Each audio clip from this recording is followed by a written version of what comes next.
Hi hello అండి. ఒక శివాలయంలో వేల సంవత్సరాలుగా శివలింగం కింద నీరు వస్తూనే ఉందంటే మీరు నమ్ముతారా? ఈ అద్భుతం తమిళనాడులో జంబుకేశ్వర ఆలయంలో మీరు చూడవచ్చు. ఈ ఆలయం వెనుక ఉన్న రహస్యాలు, చరిత్ర విశేషాలు ఇప్పుడు తెలుసుకుందాము. అలాగే పంచభూతాలలో నీటి తత్వానికి ప్రతీకగా నిలిచిన ఒక మహా శివక్షేత్రం అన్నమాట.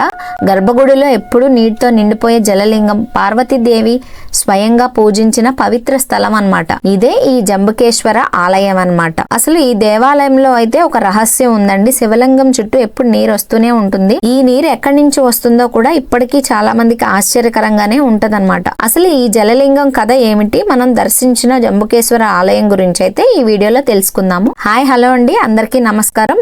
మేమైతే తమిళనాడులో ఉన్న తిరుచిరాపల్లి దగ్గర ఒక అద్భుతమైన జంబుకేశ్వర ఆలయం అయితే ఈ రోజు దర్శించుకోబోతున్నాము. వీడియోని ఎండ్ వరకు చూడండి. మీలో ఎవరైనా నా ఛానల్ ఫస్ట్ టైం చూస్తున్నట్లయితే ప్లీజ్ సబ్స్క్రైబ్ చేసుకోండి. మేమైతే తమిళనాడులో ఉన్న ఒక 3 టెంపుల్స్ కి అయితే వెళ్ళాము.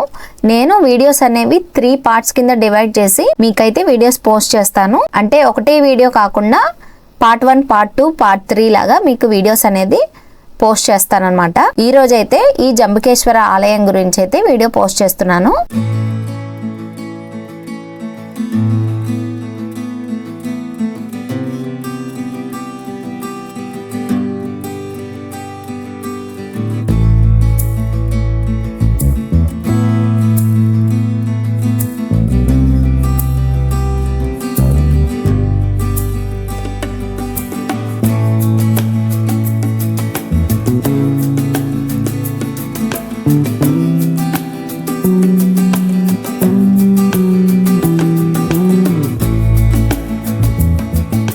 అయితే అసలు మొదటిసారి ఈ ఆలయంలో జంబుకేశ్వర ఆలయంలో అడుగు పెట్టగానే ఒక ప్రత్యేకమైన అనుభూతి అయితే కలుగుతుందండి.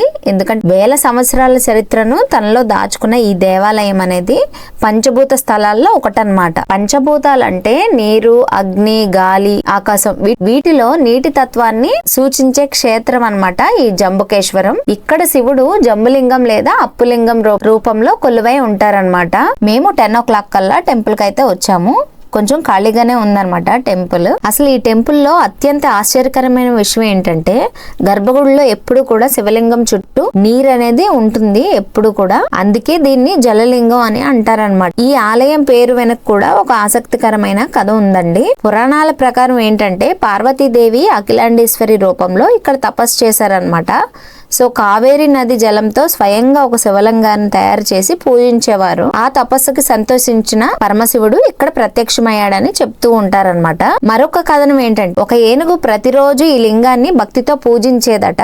ఈ ఆలయం దాదాపు 1800 సంవత్సరాల కంటే పాతదిగా భావిస్తారనమాట. అక్కడ అసలు ఒక్కళ్ళకి కూడా తెలుగు అయితే లాంగ్వేజ్ రాదు, అందరూ తమిళ్లోనే మాట్లాడుతున్నారు. అసలు మనం ఏదైనా అడుగుదామన్నా గానీ మన లాంగ్వేజ్ అయితే వాళ్ళకి అర్థం కావట్లేదు, వాళ్ళు చెప్పేదేమో మనకు అర్థం కావట్లేదు అనమాట. ఇక్కడ మరో ప్రత్యేక సంప్రదాయం ఏంటంటే ప్రతిరోజు మధ్యాహ్నం ప్రత్యేక పూజ సమయంలో అర్చకుడు అమ్మవారి రూపాన్ని ధరించి శివుడికి పూజ చేస్తారు.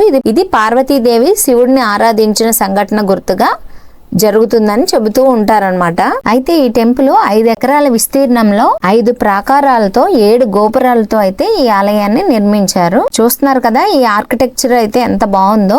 ఇది చాలా పురాతనమైన టెంపుల్ అన్నమాట. ఇది చాలా పీస్ఫుల్ గా దర్శనం అయితే చేసుకున్నాము. నార్మల్ గా పిక్స్ అయితే తీసుకోవచ్చు, కాకపోతే గర్భగుడిలోకి మాత్రం ఫోన్లు అలౌ చేయరనమాట. మొబైల్స్ అనేవి సైలెంట్ లో పెట్టుకోవాలి. మేమైతే ఫస్ట్ ఈ జంబుకేశ్వర జలలింగం టెంపుల్ కి అయితే వచ్చాము. తర్వాత ఇక్కడ నుంచి మేము శ్రీరంగం అయితే వెళ్ళాము. ఆ వీడియో నెక్స్ట్ పార్ట్ 2 లో అయితే మీకు షేర్ చేస్తాను. ఒకే వీడియోలో అయితే లెంత్ కూడా ఎక్కువగా అనిపిస్తుంది కదా, సో అయితే నెక్స్ట్ వీడియోలో పోస్ట్ చేస్తాను. శ్రీరంగం వీడియో కూడా మిస్ అవ్వకుండా చూడండి. మీలో ఎవరైనా నా ఛానల్ ఫస్ట్ టైం చూస్తున్నట్లయితే ప్లీజ్ సబ్స్క్రైబ్ చేసుకోండి. అలానే పక్కనున్న బెల్ ని క్లిక్ చేస్తే నేను ఎప్పుడు వీడియోస్ అప్లోడ్ చేసినా మీకు వెంటనే నోటిఫికేషన్ అనేది వస్తుంది అనమాట. ఇంకో పార్ట్ 2 లో శ్రీరంగం అయితే మేము దర్శించుకున్నాం. ఆ వీడియో కూడా పోస్ట్ చేస్తాను మీకు నెక్స్ట్ వీడియోలో. అయితే మీరు తిరుచిరాపల్లి వెళ్లే అవకాశం వస్తే గనక శ్రీరంగం ఆలయంతో పాటు జంబుకేశ్వర ఆలయాన్ని కూడా తప్పకుండా దర్శించుకోండి. హిస్టరీ, ఆధ్యాత్మిక అద్భుతం ఈ 3 ఒకే చోట కనిపించే అరుదైన క్షేత్రం అన్నమాట ఇది. ఇక్కడైతే మేము కొన్ని పిక్స్ అయితే తీసుకున్నాము. పిల్లలు కూడా చాలా హ్యాపీగా ఫీల్ అయ్యారనమాట. ఇక్కడ దర్శనం కంప్లీట్ చేసుకున్న తర్వాత రంగనాథ టెంపుల్ కి అయితే మేము వెళ్ళాము. మేమైతే ఫస్ట్ టైం వచ్చామన్నమాట ఈ టెంపుల్స్ కి. అసలు లైఫ్ లో ఒక్కసారైనా గానీ ఇలాంటి టెంపుల్స్ అనేవి విజిట్ చేయాలి. మీలో చాలా మంది వెళ్ళే ఉంటారు కదా, మీ అభిప్రాయాన్ని నా కామెంట్స్ లో చెప్పండి, నేను తెలుసుకుంటాను. ఇక్కడ పిల్లలు ఏదో డౌట్స్ అడుగుతుంటే మా హస్బెండ్ అయితే చెప్తున్నారనమాట ఈ టెంపుల్ గురించి. వాళ్ళకు కూడా తెలియాలి కదా, మనం చెప్తూ ఉంటేనే వాళ్ళకి తెలుస్తుంది అనమాట. హరహర మహాదేవ, ఓం నమః శివాయ. ఈ వీడియో కనుక మీకు నచ్చినట్లయితే ప్లీజ్ లైక్ చేయండి, అలానే నా ఛానల్ ని సబ్స్క్రైబ్ చేసుకోండి. పార్ట్ 2 కోసం అయితే వెయిట్ చేయండి, నెక్స్ట్ వీడియోలో పోస్ట్ చేస్తాను.